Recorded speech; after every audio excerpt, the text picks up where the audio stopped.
Hello. How you doing, Lee? Hey, Gary, how are you? I'm doing all right. I'm excited to have a little chat here for Always. Overdose and Chill. So Are you? for those starting to join us, I'm Gary Beneroff, the managing director for the Americas at Overdose, and we have as our guest Lee Bissonnette, VP of Ecom at Marc Fisher Footwear. Glad to be here. Thanks, Gary. Yeah, so Lee, we've obviously, or to you and I, it's obvious, we've known each other for a while, been working together for a while. I think we met in 2017 at Magento Imagine. That's right. And I've learned a lot about you. You have a very interesting story, and I think we should start there. So tell us about your career path. I tell us about the dorm room entrepreneur and how you ended up this sort of ecom badass that you are today. Well, I didn't start the entrepreneuring from the dorm room. That actually came after. So I had a hobby of collecting all sorts of memorabilia, movie memorabilia, comics, pop culture, records, and it kind of blew up in the 80s to a massive collection. My parents told me I had to start selling it if I wanted to buy more, so I started going to conventions and selling it. And then I amassed a huge amount of stuff that all started really going up in value. So, when I got out of high school a little early. I was 16 and lived in a very small town. There wasn't a whole lot of opportunity there. So I decided to open up a store, and one store turned into 5 stores, and I was doing that for 7 years. I went to school at the same time, going to night school. And then that whole boom kind of happened in the late 80s, early 90s with all of that. And then everything started to digitize. And I was a whole lot more interested in the digitizing part than I was interested in what I was doing. So you were in your late teens running a group of stores. You were running a brick and mortar collectible. Yeah, collectibles. It was kind of like an alt culture kind of thing. Collectibles. It was a beach town, beach community. So there was a lot of that sort of vibe there. But it was a cool thing because it kind of all came together in one spot, and we built a good community there. After I did that for that amount of time, the web really started to emerge right in the last half of that. And I started to get back into it when I was 12 or 13. My dad had always really supported me getting into computers. I think, he didn't know exactly what I was going to do. There was no web then. But he knew that it was part of the future. So he always made sure that I had good equipment and I was learning it. But he had a friend who had set up, he just retired, as a matter of fact. He had a friend he grew up with who had set up all the networks for Connecticut government.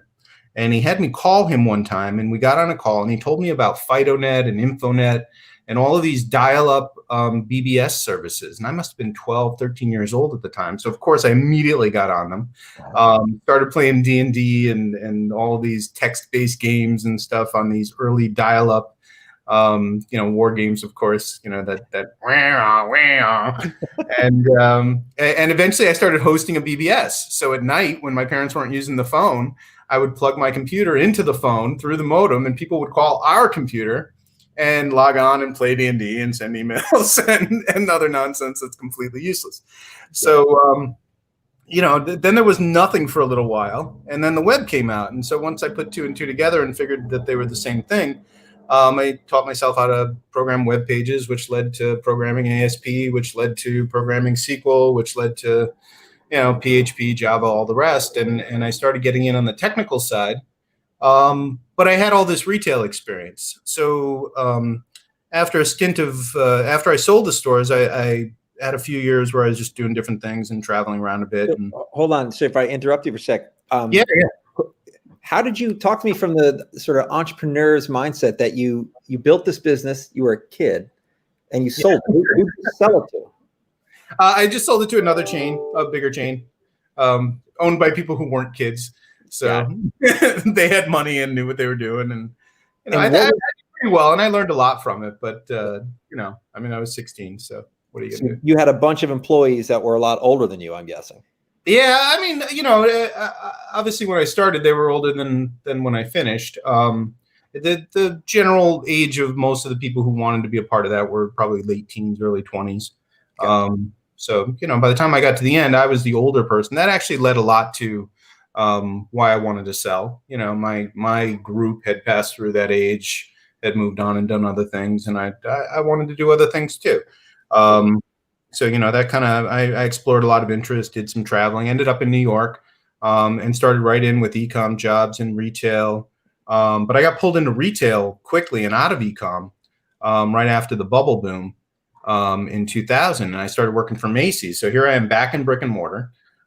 They give me, keep in mind, I had this experience, right? But this is my only experience, what I've told you so far. They gave me $140 million worth of business to run.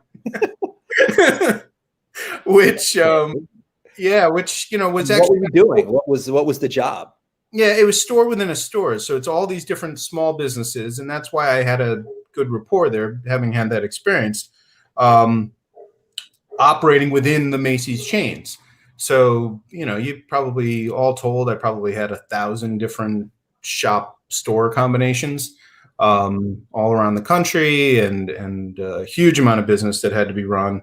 Had to work with all these vendors to, each one of them had to have a plan and build it up and execute it. So incredible job. I mean, had I known what I knew working there when I was running my stores, maybe I would have been the one doing the buying instead of the selling. Yeah. But really, really great experience. And that, of course, generally you work there for about 4 or 5 years and they shift you into different positions. And I fought really, really hard to get moved over to .com. I just knew that that's where I had before you, and I'm sure most of the folks who listen to this are interested more in the .com strategy. Yeah. But I am curious, you said you learned a lot in that. Like, what's a nugget or two from what you learned about running brick and mortar? Well, gosh, I mean, just a few right off the top that have helped me is direct mail training. Huge piece of our business with credit card inserts and direct mail campaigns, with ranging from postcards to catalogs. That still not only remains a big driver for business as is, but it's all the fundamentals that you need for running CRM, running digital campaigns. People with a mail background have a real leg up in terms of understanding digital marketing the way it should be done, especially the prospecting part. That was one. I think bottoms up planning, like serious planning that really requires that every event is thought of, and that, we did 35 events last year. That's what got us to 35 million. We need to do 35 this year, right, and making sure we execute them all. A real discipline of running that level of business and having it grow it every year for 4 years, including 2001 with everything that happened back then. I actually got to move into the other division because I replaced half the vendors when it all collapsed. Gotcha. So. All right. So that's interesting stuff. So take us to getting your digital background. How does that start off? How does that go? Well, I mean, like I said, I pushed hard to get into .com, and then they informed me after all this time of being like, I want to get into .com. I want to be into .com. I had no idea where Macy's.com was, if I'm being honest. I mean, everything was in the 19 floors and 34th Street as far as I was concerned. And they're like, yeah, but it's in San Francisco. I'm like, okay, well, what else have you got? And they said, well, what about Bloomingdale's.com? And sure, that sounds great. So I went over and I met them, and I interviewed with a guy who was basically me now, 15 years ago when I interviewed with him. And we just clicked right away, and he hired me to come in. And it was sort of an amorphous role at first. It was director of enterprise strategy. So what he really wanted me to do was sort of follow the whole process and learn it by documenting it. And once I did that, I was able to then do process improvement on it, which ultimately led to taking over a lot of projects, like redoing the entire main website, redoing the wedding registry website, which was a very, very big part of the business, and doing launching a bunch of categories. So that was another area where kind of coming in and being able to work with all the storyline people because of that prior experience. Nobody in digital was working with the storyline groups at all. I was able to step out and go work with those folks to get home on board, to get kids, to get men's, to get jewelry, furniture, all those categories. So that was a big win for Bloomingdale's.com at the time. Obviously, it seems simple now looking back, but at the time it was pretty big lifting.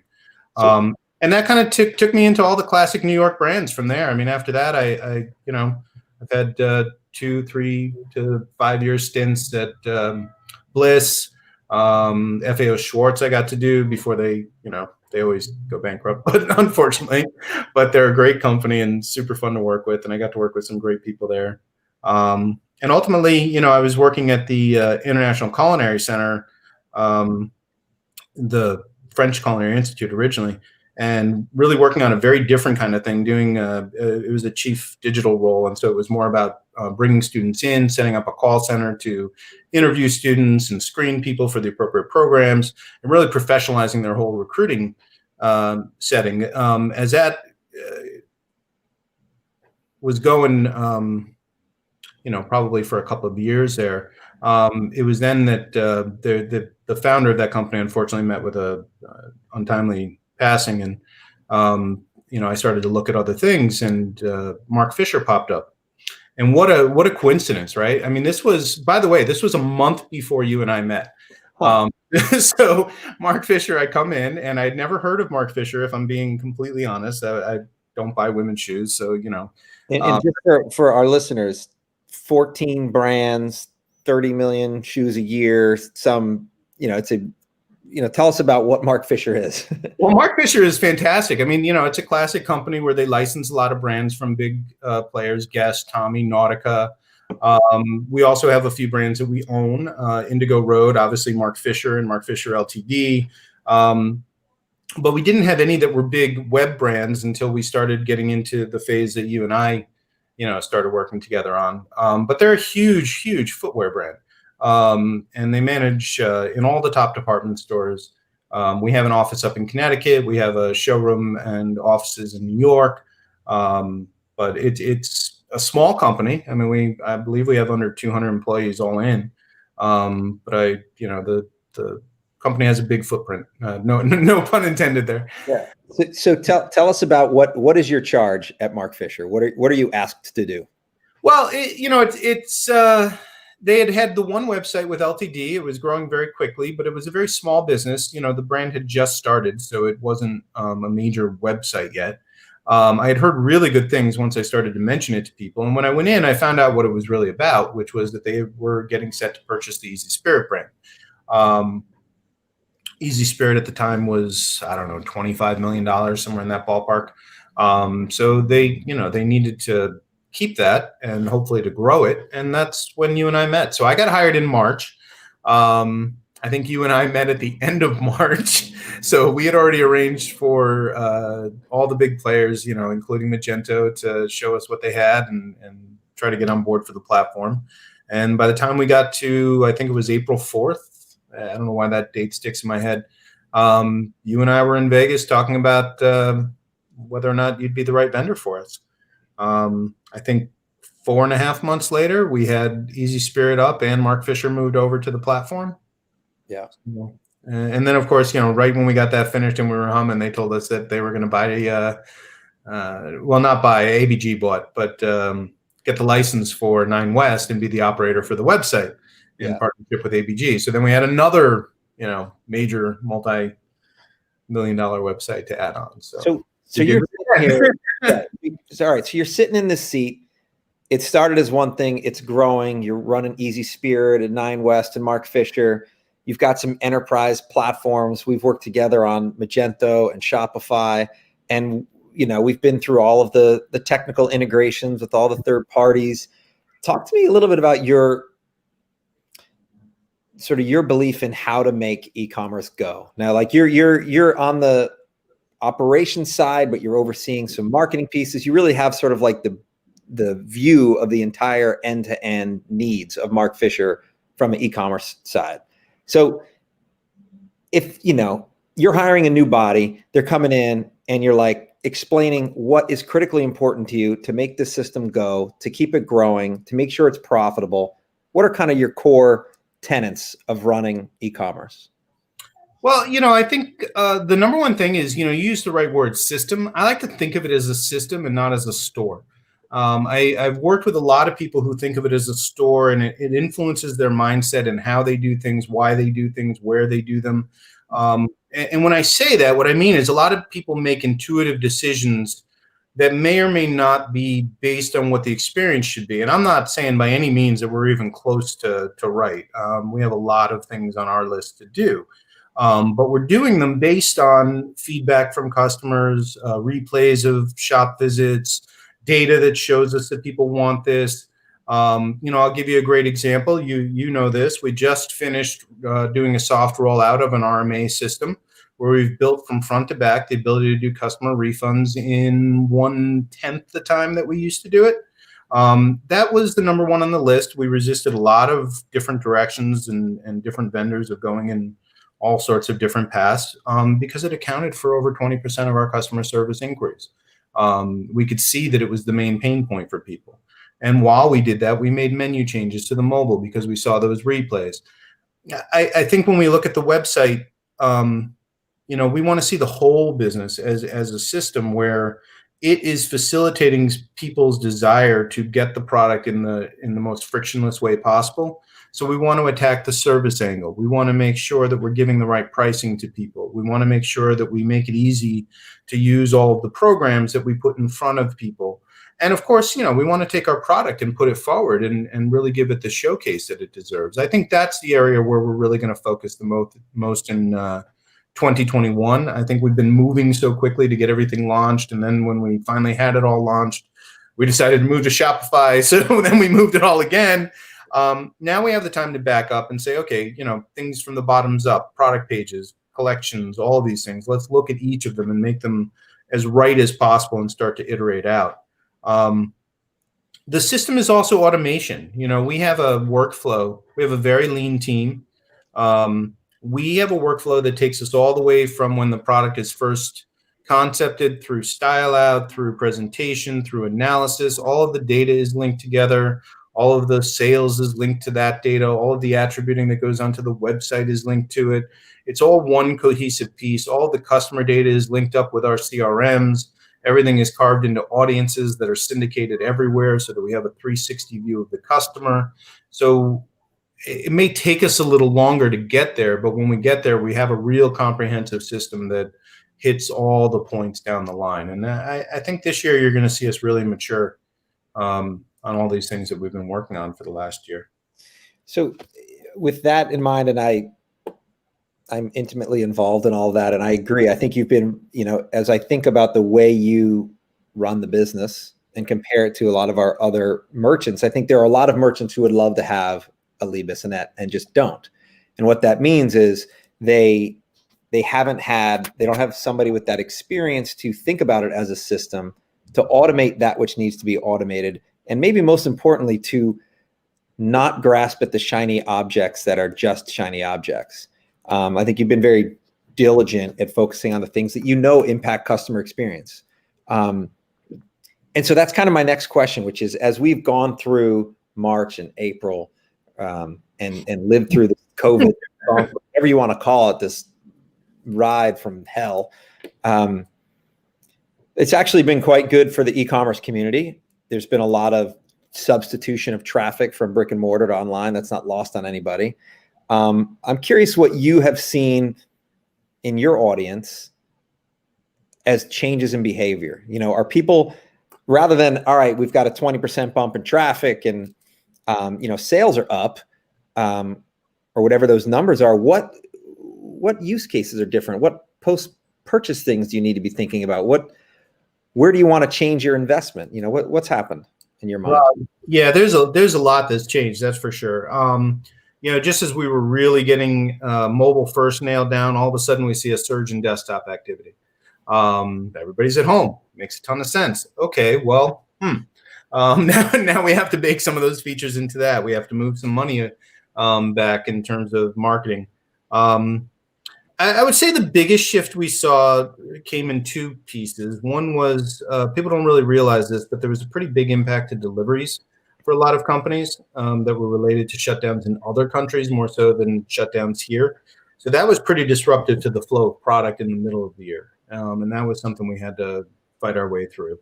We've taken some hits in certain classes. So when you look at classifications like dress and workwear and things like that, much harder to sell this year than it would have been say a year ago. But we have really strong casual, and we were moving strongly into sneakers, and we were moving really strongly into sandals. So those things exploded for us. The composition of the customers didn't seem to change that much. It did become easier to prospect new people. I think people are looking for more things to do. They have more bandwidth and time to spend on it. And we found that loyalty really exploded for us. So the repeat business was something that we were able to really cultivate. Not seeing the fatigue from emails, not seeing the fatigue from messaging. They seem to actually enjoy being brought into the community right now. And with our brands, there is a community. There's a certain mindset and feeling that you can get if you follow us on social or if you follow our emails over time, and more of our full price messaging, especially you'll get that tone and feel. There's definitely a resonance to that, and I think we hit it. We didn't see as big of a growth as some of the brands in terms of traffic because we don't have any stores that closed. But we did benefit from, and we have a lot of online retailers that didn't close too. So, but we did, we saw a bump when some of the major department stores closed, and I guess that was good for us in the small hat sense. Not so good for the company overall. So, and we got scrappy though. I mean, that was another interesting part of it, was just internally how scrappy everybody got. People rose to new jobs, new challenges. Everybody was working remotely all of a sudden and adapted immediately. Our group is actually closer than ever before, which is amazing. We've even introduced new people into the mix, whether they be contractors or whatever, and been able to assimilate those people, which, as I've been reading on LinkedIn and other experiences, one of the things I've seen again and again is people talking about how, your existing group will survive because you already have that camaraderie, but you'll never be able to get it with somebody fully remotely. Yeah. I can think of 2 instances where we've overcome that. We have major team members who I've never met. And how do you do that? Because it's something we're talking about a lot at Overdose now, which is since we've been remote since mid-March, and we do have new team members, and it's been busy as hell. So everybody's cranking, and there's not a lot of time for what we used to do a lot, which is goof off in the break room and take little outings to hang out at the park. Like, we're struggling to make that stuff work. So how do you keep the mojo alive? Well, we talk a lot. Everybody's still remote from the New York office, and we're in the New York office. So it's I would say that everybody's day is kind of dilated a bit. I know mine has. I get up. I just naturally get up at the crack of dawn. So after a couple of cups of coffee, I start in. It might be 5:30, 6 o'clock. I get started. So I don't feel ashamed about taking a break at 2 o'clock if I don't have a meeting. But then I'll come back to it at maybe 7 o'clock. And put in another few hours. And I think I see that across other people in the group too. They're adapting to their natural schedules. Some are dealing with childcare. And yet all the work is getting done exceptionally well. And we're even now getting to a place where we've automated enough, locked down enough, systemized enough that we're now being able to look at new things again and say, okay, what could we do more? Which is amazing. I never thought we'd be there when March happened. So, as far as new folks go, I will say there's a bit of a different dynamic. It's a little bit of folks have to vouch for you. It's hard it would be hard for me to imagine interviewing people who we had never met and nobody knew and we had no connection to. I would say that both of the folks that we're working with, and both are contractors, but both of the folks we're working with that I'm thinking of, they knew somebody else, and then we were able to sort of ease into the experience. Yeah. The biggest piece, though, was not so much the somebody vouching for them piece. It was the ability to work with people in a contractor arrangement and just see, how was that fit? Was it good for them? Was it good for us? And it is. So then you expand it and go from there. So, it's not ideal, but it's all we could do at the time. So it's luckily we've been very successful with it. The communication is everything, though. We have frequent calls. We have 3 group calls a week. We have many calls throughout, and we're just talking all the time. Yeah. I think that's admirable how well you guys have fared. We're finding our way through it. It is. And I actually find that work is, productivity is not been hit. There's a lot of like, oh, you can't see everybody. Are they doing stuff like, our crew's working. That ain't the problem. I mean, the crew you want to hire is a crew that would, I always joke to people. They're like, well, why did you jump back into working after you stopped doing this or sold this? And it's like, because when I went home and I had nothing to do, I started doing exactly what people pay me to do. I just did it for myself. Yeah. So, at some point you're hiring people who just love what they do. And you're going to get just as much productivity. In fact, more if you give them the flexibility to be human and have their lives. I agree with that. So we have 5 minutes left. I want to talk about some of the fun stuff, like future state ecom. I think, you and I tend to geek out about this type of thing when we're probably supposed to be focusing on some other things. Like what do you think 5 years from now, 10 years from now, what kind of, what is the Easy Spirit, what is easyspirit.com going to be doing in 10 years? Is it more of the same? Are we introducing video? Is AR happening on some legitimate level? Like where does your brain go when you start thinking about that? Yeah, I mean, you can't account for devices that are going to come out that we don't know about yet. Those things are kind of hard to predict. I mean, I would suspect from the Samsung and Apple patents that everybody's real hot for AR glasses, but so far they don't seem to be happening yet. But we see a big AR opportunity with footwear in general in terms of the ability to match size. That's a big improvement, and that kind of gets back to that whole system thing. Does this feature actually help the customer, or is it just a shiny object? AR is great. If you can scan people's size and give them an accurate representation of something that would fit, very into that. We want to get involved with all the channels. I don't think video is really necessarily the big driver for us. We have video for brand content. Not yet sure whether it's going to be worth the bang for the buck for us for product content. Definitely want to get integrated into all the systems, though, in terms of, we just recently started working on the voice notifications for She Who Shall Not Be Named in My House, so that Amazon Pay customers will know when their shipments are coming. So we're very excited about things like that. I mean, I personally interrupt the interview.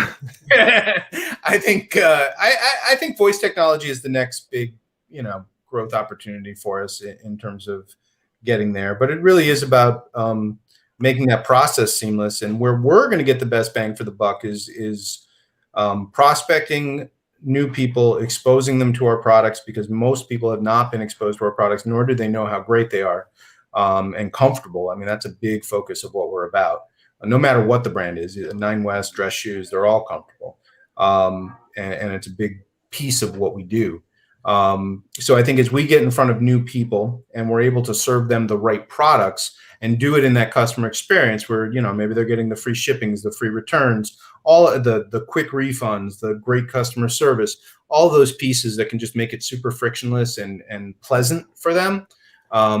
It's that block and tackle stuff that I think is going to be the win for us. All the rest of it will assist the customer as we go. And we want to take advantage of all of it, but only if it's making it easier for us. So I really love AR, and I really love notifications, chat, AI assistance, all those sorts of areas.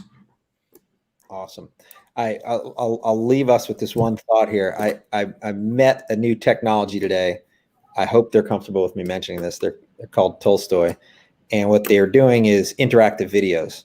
So let's say your FAQ was a bunch of expandable questions and answers. Instead, it's a video that says, hey, what are you looking to do? And you click on a button in the video and it sort of goes through the next sequence.